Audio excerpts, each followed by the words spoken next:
চট্টগ্রামের ১৬ আসনে জামায়াত ইসলামীর রাজনৈতিক অবস্থা এই মুহূর্তে বেশ নড়বড়ে।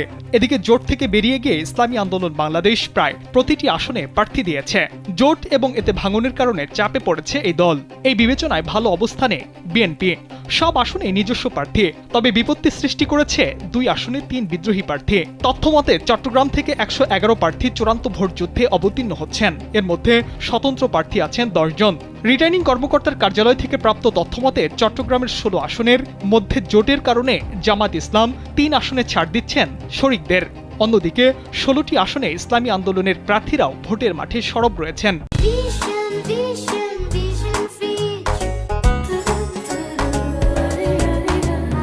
স্থানীয়রা বলছেন, ইসলামী আন্দোলন বাংলাদেশ জোট থেকে বেরিয়ে যাওয়ায় জামাতের ভোটের পরিমাণ কমবে। তবে এই বিষয়ে জামাতের চট্টগ্রাম মহানগরী সহকারী সেক্রেটারি জেনারেল মোহাম্মদুল্লাহ জানান, ১৬ আসনের ভালো করার প্রত্যয় নিয়েই আমরা প্রচারণা শুরু করছি। এদিকে চট্টগ্রামের এনসিপির একমাত্র আসন চট্টগ্রাম ৮। এখানে বিএনপির শক্ত প্রার্থী রয়েছে।